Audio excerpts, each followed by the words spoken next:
You're welcome.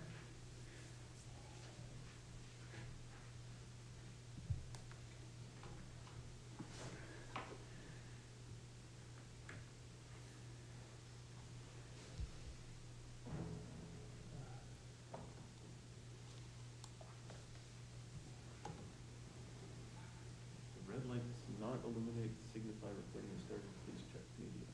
Okay. Okay, it is 8:30. I'm sorry? You say, is the red light lit? No, it'd be on the bottom of that little thing, screen. So,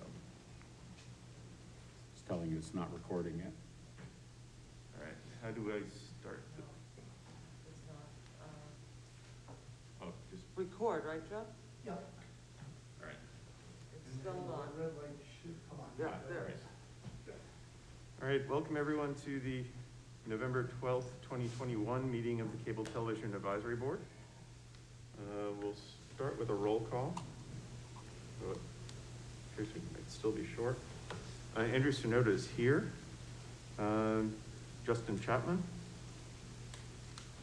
Don't see him. Lauren Byers. Here.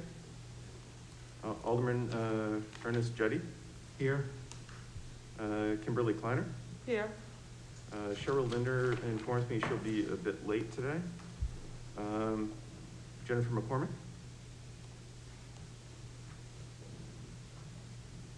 All right, not here. Captain Medeiros from the police department. Nick Mazurevich. Here. Cole Morgan. And Chief Brian Rhodes, Fire Department. Here. All right. And let's see. I think we have a quorum, so we'll proceed. All right. There are no members of the public present. Oh, I see Mr. Rodriguez is joining us by Zoom. Can you just test your... I am here. Can you hear me? Yes, we can. Okay. Okay. All right. So no members of the public present. Do we have a motion with regard to the minutes to the October 22nd, 2021 meeting? Chief Rhodes? Make a motion to accept. A motion to accept. Any second? Second. There's a second. Any discussion? Seeing none. Ms. Kleiner. Yes, good morning. So we just asked, we have a new service that is preparing the minutes. So if people could just read through them, several of us went through them a couple times to make sure that it picked up everything correctly. There were some names and things that we had to fill in. But just so that when we speak, if we can all speak starting with our name, which I know was asked before, but now it's particularly important with this service that's doing the minutes because they don't know us. So I believe these minutes are correct, but if you want to look at them more carefully for a few months, that would help. Sure, thank you. All right, there are no additional comments. All those in favor? Aye. All those opposed? Motion passes. All right. All right, we have a slew of communications that you all received by email. List them off. The proposed franchise contract renewal proposal from Comcast. The Comcast franchise fees yearly comparison. The PEG access channel funds yearly fund comparison. Public access contract termination letter, and proposed public access RFP. Is there a motion with regard to the written communications? I move, this is Alderman Jetty, I move that the communications be accepted and placed on file. Okay, there's a motion to accept and place on file. If the chair could, I don't know if it's strictly proper, but I might suggest that perhaps the renewal contract be referred to the subcommittee that's handling that as part of this motion. That's fine with me. All right, with that alteration, is there a second? All right, Chief Rhodes? Any discussion? Seeing none, all those in favor? Aye. All those opposed? All right, the motion passes.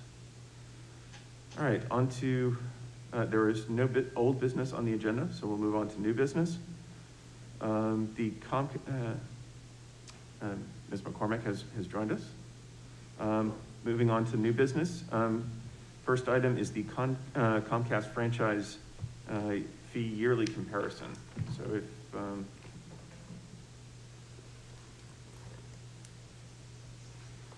you should have all received that by email.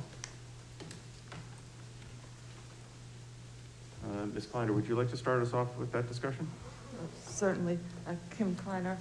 So what we thought was moving forward, especially as we're making so many important decisions right now, with the franchise renewal and also with the RFP that's up for discussion, that we should make this a report that we generally work into the committee's, in quarterly reports. The reason being is we have seen a decline, and some of that may or may not be subscribers that are moving away from cable television and cable subscriptions. I think that's a discussion that we could certainly get into more with Mr. Christensen and what they're seeing as trends. But it's important to keep it in mind that that as our only real source of revenue has been declining, not greatly, but significantly you're seeing a trend. All right, thank you. Any, Alderman Jettie? Yeah, so, yeah, in view of that, I mean, I agree with Director Kleiner. There's been, from 2017, the franchise fees were $1,486,000, and now last year they were $1,298,000, and that's, as Director Kleiner points out, a trend. And I don't think it's going to get, if things stay the same, it's going to get worse and worse, less and less. So, the question is, can we continue to support, financially support the public education government channels with this declining revenue, or do we need to adjust the franchise fee, and we're only charging 3%, which I know is paid by the subscribers, not by Comcast. I believe we're at a bit over 4, or no, 4 even? Just 4. 4. We're at 4 now? Yep. Okay. And have been for probably 5 years? No, a lot longer than that. Longer than that. 20-some years. I don't think it's 20, but it's two contract cycles. Okay. I know other places, I know that the law allows us to charge up to 5%, and a lot of other cities and towns are charging the full 5%. I don't know if that's the answer, or we had talked about, at previous meetings, we had talked about the problem with the law, the federal law, which only allows us to charge a franchise fee on the cable TV part of this. So I'm wondering about, the Comcast and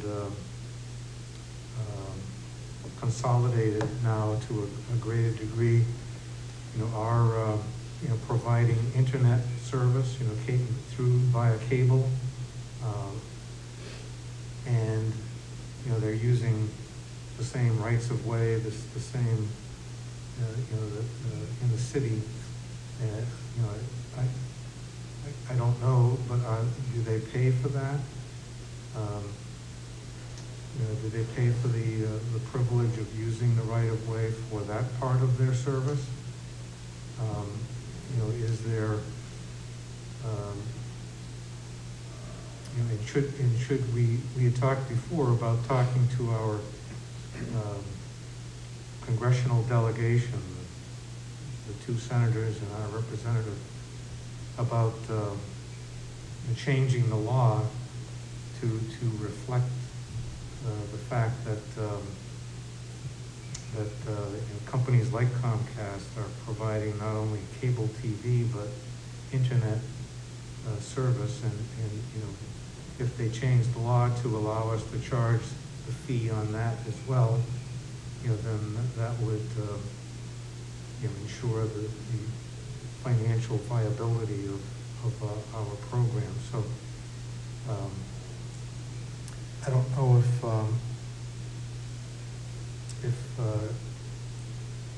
the committee would support a communication to our federal delegation, asking them, educating them about the problem. Perhaps somebody on the committee, I would be happy to help. But with the staff, we could put together a letter that educates them about what the problem is, and encouraging them to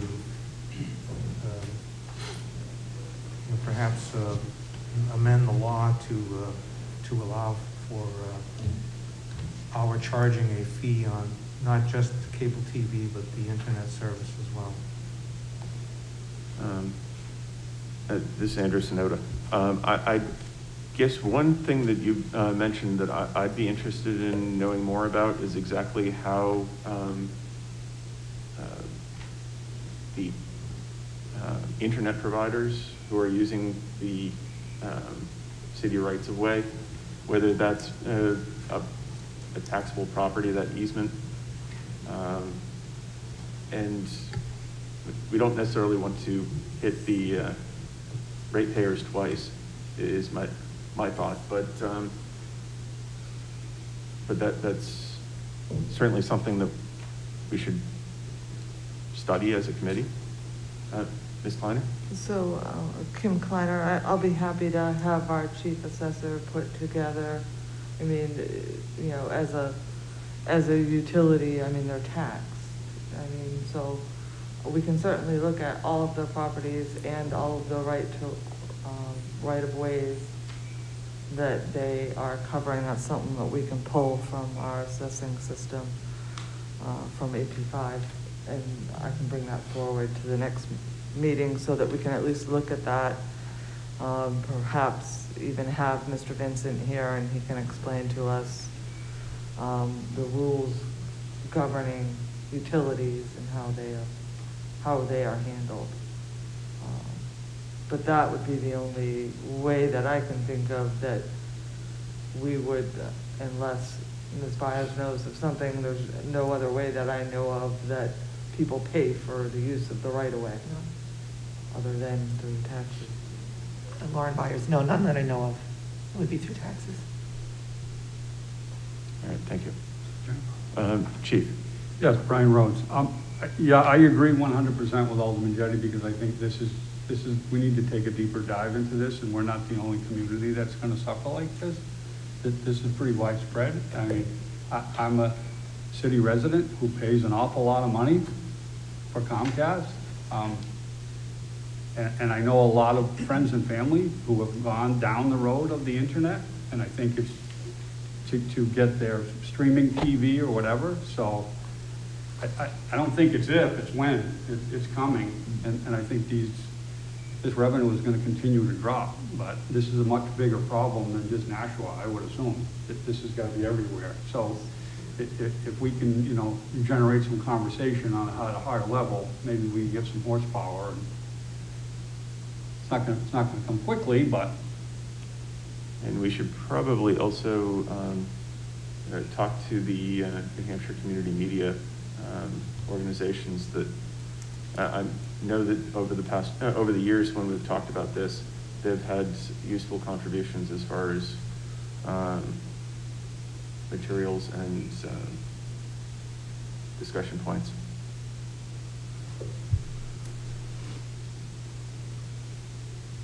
Mr. Sonoda? Yes. Yes, Pete Johnson. We are a member of the New Hampshire Coalition for Community Media, and I know that I've put myself down to be on a subcommittee of that group to look at these issues and also the issue of consolidated communications coming in, and looks like they're going to be providing their own television service branded by Consolidated Communications. So I think we're looking to determine whether they would need to have franchise fees like Comcast has, and also have to take the public education and government channels.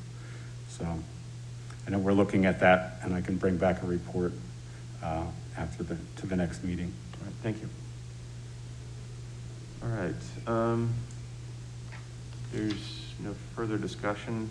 Perhaps we could move on to the PEG Access Channel funds, yearly funds comparison.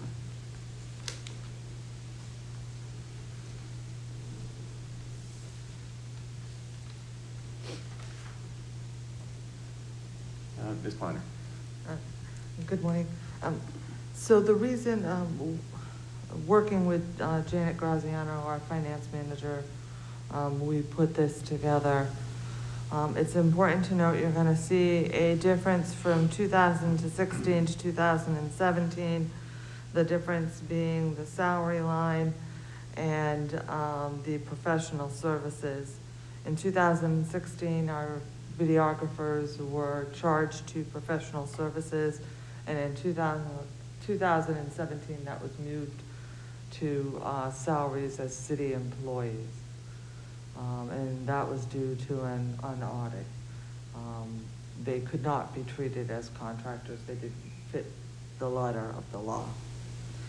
One of the reasons we wanted to show this was so that you can see the other services line is the line that has continuously increased. One of the things that's charged to this line is the contract that we are all discussing currently with Community Media Services, LLC, which was issued a termination letter on this past Monday. It's important to note, I think, that we need to look at, that's our largest, other than salaries, our largest expenditure out of this fund. So as we talk about franchise and our revenue decreasing, do we want to look at that largest expense that we have? And are there other things we could do? Other revenue we could bring into this fund? And of course, any revenue that would be brought into this fund would have to be done through legislation. But for instance, these shows that are on the public access channel, could a group have been made that are, friends of public access that was originally stated in the contract, and have some of these shows be sponsored by local businesses and have that as a source? I don't think that we can rely on Comcast being the sole, or the franchise fees being the sole revenue. I think we have to look at other ways that we can perhaps bring in revenue. And that was our point. I think that's a very good point. Any other discussion? Alderman Jettie. Yeah, I think Director Kleiner makes a good point, and be interested in knowing how, what other communities do. Mr. Johnson, mentioned this group that we are a member of. I don't know if he knows, whether they have. I know there was a couple of weeks ago or several weeks ago, there was a problem with the feed on the football game. And so instead of getting the local feed, we got access to something called Friday Night Yeah, we got access to one of the streaming providers. Many of the channels provide streaming access to the games, such as we do. And we were able to take a secondary access and play that for the second half while the, I still don't know what the issue was, but our IT service went down during halftime of the game. So we were able to get up and running during the third quarter and provide our viewers with at least the remainder of the game. We continued to record at Stello Stadium, and any replays that we did were fully our people doing it, so. So this is Alderman Jettie again. I only mention that because whatever that was, that Friday Night Lights or whatever it's called, there were advertisements on that. Right. And I don't know if they're a community. That's not a community station. They go around the state and provide video services of a number of games. Usually have one game a week. They happen to be at Stello Stadium that night as well as we were. So we utilized their service for the second half of that game so that our viewers could watch it. But the next week they may have been in Merrimack, so they're not here all the time. It just was fortunate that they were at Stellos that evening. So Alderman Jettie here again. Could I, through Mr. Chair, could I ask Mr. Johnson, this group that we belong to, that you're active with, do you know, do other communities allow advertising? Do they generate revenue through advertising through their? Well, I think we need to be clear that we're not really talking about advertising. We're talking about sponsorship. they have sponsors that, that do their program. We technically can't do advertising as well, according to our regulations, rules and regulations. It's supposed to be non-commercial. So that's why we don't put advertisements as such on our stations. That could be changed, but in general, Comcast and the PEG channels are supposed to be non-commercial in nature. So. Okay, so Alderman Jettie here again. So when Director Kleiner was talking about generating revenue, she was talking about not advertising, but sponsorship. Donation. It would be sponsorships contributed to a Friends of organization that would then be able to use that money to support the activities of the PEG channels. So Alderman Jettie here again. So these sponsorships, like public radio or public television, they're not supposed to be advertisements, they're sponsorships, but they sure sound like ads to me. Right. But I guess it's a subtle difference that's permitted. Yeah. Yes, and I think we'd probably want to be, if we went that route, would want to be even more careful than, I've noticed over the years, public television has drifted. So, in the 70s and 80s, it was sort of like a little slide at the end saying this program supported by thus and such trust. And now it's like a full-fledged ad for a cruise line. I think if we went that way, we would stick with the slide, this program sponsored by thus, No, that's what I was going to say. The grantors that they have on public broadcasting have really expanded over the years and become commercials, but they call them grantors. So they're allowed. I think they ask, Pete Johnson here, I think they ask in general for, people to visit their website or to, do that type of thing. There's still no direct call to action. You can't say, well, come on over, we've got, XYZ for $9.99 today. Stop by the store and pick it up, Alderman? Yeah, so Alderman Jettie, again, so the other thing that Director Kleiner mentioned, and we accepted a communication, a copy of this termination letter. I don't remember our voting to terminate, and I'm wondering what the All right, what the process is there. How did that happen? The issue was that the previous contract had a limitation on when the automatic renewals happened, and that period of automatic renewal ended quite some time ago. So the contract was actually terminated sort of its own operation several years ago. So we had been operating without a contract as such, under the term, but following the terms of the preceding one.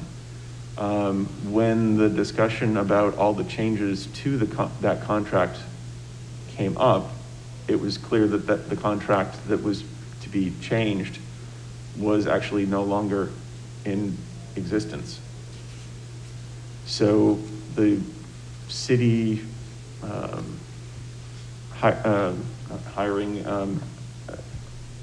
purchasing rules required that contract be officially terminated, and notice of that be made, and then we have to go through the RFP process in a more formal way to get appropriate bids, and we certainly encourage the previous vendor to resubmit under that RFP process, and perhaps they'll be selected again, but under the city rules for purchasing, we have to follow a certain process. Okay. So Alderman Jettie, again, hopefully you'll recognize my voice by the time this is over. But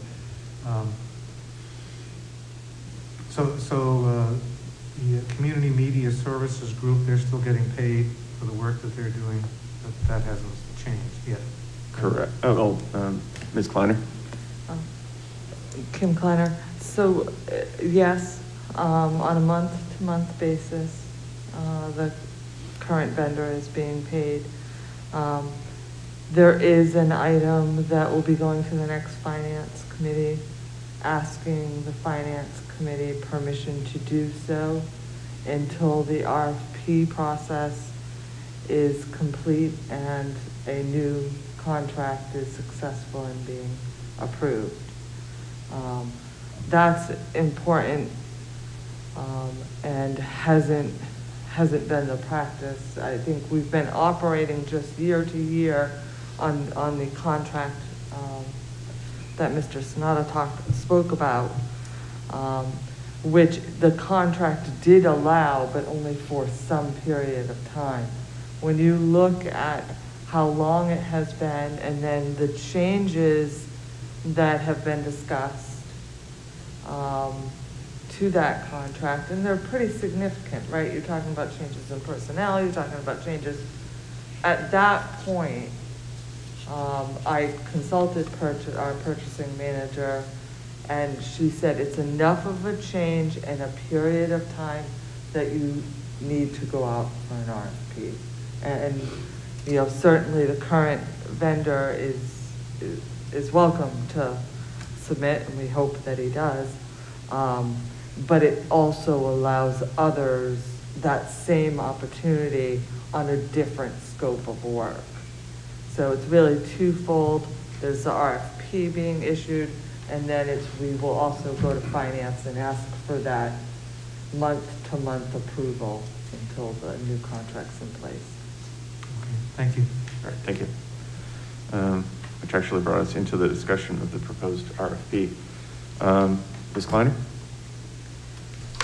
Yes, so the proposed RFP, which it has been worked on both, Mr. Johnson and Mr. Painter and I met with Kelly Parkinson, our purchasing manager, and she was sorry couldn't be here today to speak more to it herself.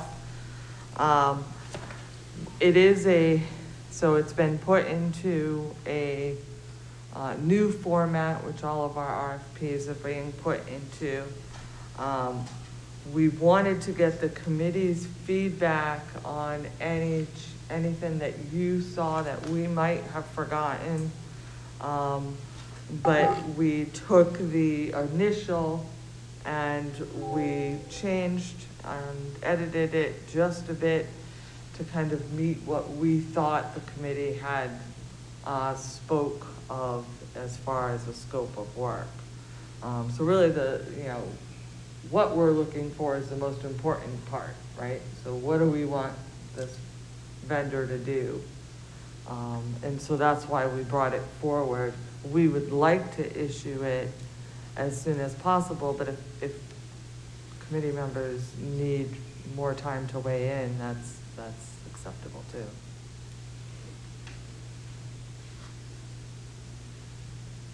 All right, does anyone have any questions or comments or?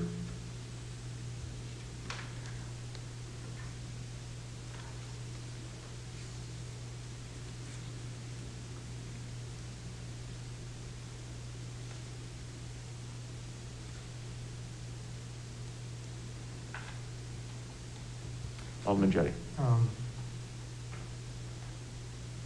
So, my only comment is, if it can wait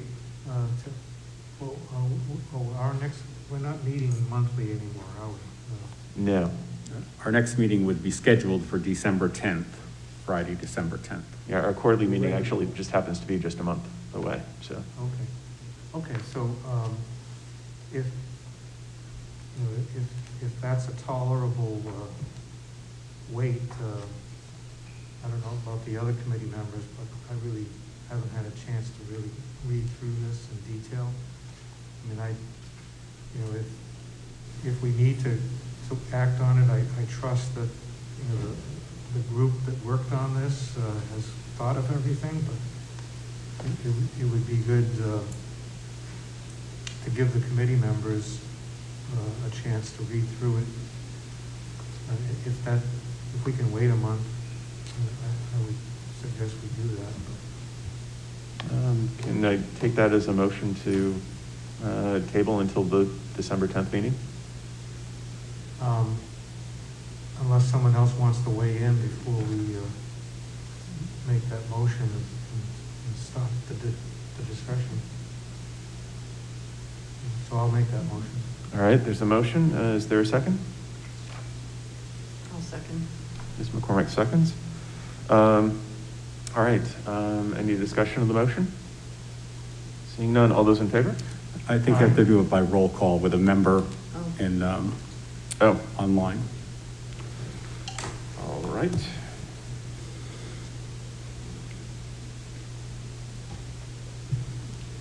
Andrew Sonoda votes yes. Mr. Chapman is still not here.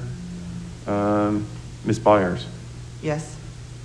Alderman Jettie? Yes. Ms. Kleiner? Yes. Ms. Linder is not here. Ms. McCormick? Yes. Captain Medeiros is still not here. Mr. Meserovich? Yes. Mr. Morgan is still not here. Chief Rhodes? Yes. All right, the motion passes. All right. We now have a period for public comment. Mr. Chair, did you forget the... There, Mr. Rodriguez, that's the reason we're voting. Can someone please update the city website to include Mr. Rodriguez? Mr. Rodriguez? Yes. Okay, thank you. All right. So the motion does pass. Public comment. Mr. Gagnon. Yes. What I'd like to say concerns the public channel as far as a video festival that we were involved in along with education and government, and they can update you on their awards. We had submitted 13 different programs for multiple categories that were judged, and we received the results last night, sadly through Zoom, so we couldn't enjoy it as much. We were notified about a month ago that 6 of our 13 were in the finalist spots, first, second, or third. And as of last night, the results were that an episode we did for Art Week with artist Don Higgins came in 3rd place in that category. Another show that we do, CHW in Action, which was under a health and spiritual category, came in 3rd place. Nashua Strong with Harvey Key, and it was an episode, We Mow Lawns, about these a young girl who started a business mowing lawns. She won 3rd place. Chick Chatting with, the guest was Dan McGrath, financial person. They came in 3rd place in their category. Exit Team Nashua, which is recovery advocates that come on and talk about their experiences. Came in 2nd place in their category. And then Charged Up Top 10 in independent music video reviews, came in 1st place. And I believe it's at least the 3rd time, I forgot to check the wall last night. It's at least their 3rd time that they come in 1st place in their category. And the team at Access Nashua is extremely proud of what we've accomplished as far as the video festival for the New England region, which is New England plus New York State. And if Pete or Jeff want to talk about their winnings. I can bring it up. So like Dick said, last night they were presented the awards, and we came out with 1 first place for our FCBL 2020 championship game that was done over at Holman Stadium. And between Jeff and I, we took another, I think it was 4 third places and 2 second places. So all in all, we did a good job for the region. In New Hampshire, there were only 7 first place awards that were given out, and Nashua took 2 of those. So, Excellent, thank you. if anybody wants to see the event, it's now up on YouTube and can be watched, and we'll also download a version of it for replay on our channel so people can see. But they do show a clip of all the first place winning entries. So get a chance to see what other communities are doing as well. Thank you. Remarks by members. I do want to just add congratulations to those who were successful in the competition there. Thank you. There's nothing else. Is there a final motion? I move we adjourn. Motion to adjourn. All those in favor? Aye. All those opposed? Motion passes. All right, Thank you. thank you.